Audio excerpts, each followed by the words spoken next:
In this screencast, we're going to talk about creating logos. Logos are really important and they can be a really powerful asset for your company or business, whatever you're using a logo for. They're really the first impression or the face of your brand. Um, and it's more than just a graphic design or graphic designing.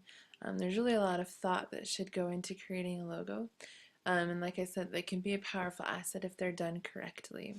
So we look at all of these, some of them have words, some of them don't, but even the ones that don't, Nike, Apple, we know what it is. So we don't necessarily have to see the words, but that's how powerful a logo can be. So I'm going to just go through some tips. The first one is to sketch. The first step that should be in your logo design process is to sketch and start with 20 to 30 sketches. If you skip this or rush this step, your final product can be compromised, and probably will be.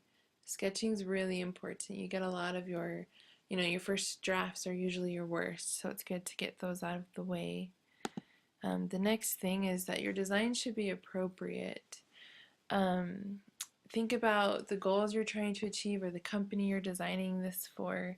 It's important to research your audience, know what would be appropriate for them and for what you're trying to achieve. It's not just throwing graphics on the screen.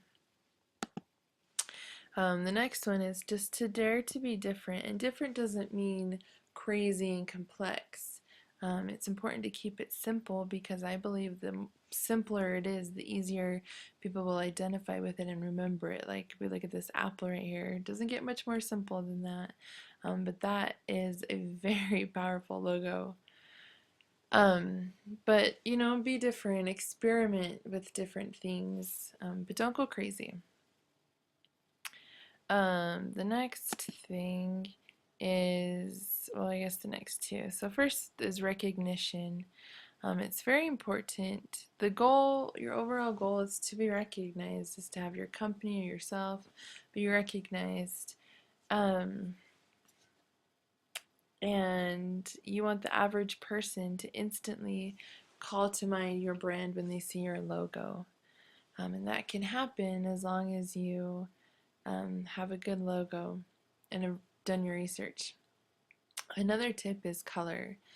As far as color goes, it's good to use colors that are close to each other on the color wheel. So I wouldn't use like this red and this blue, but stick to ones that are close. Also avoid bright colors, so bright that it's hard to read or look at your logo. That's going to hurt you in the end. Let's go to the next tip. Is typography. Now, this is really important and probably more important than most people would think. Try not to use too many different fonts. I would say no more than 2, but generally stick to 1. And it should also be, your logo should be legible even if it is scaled down. Also experiment with serif and sans serif fonts to see what you like and what looks good and what's appropriate for your logo. The next one is inspiration and copy. Don't copy other people's logos.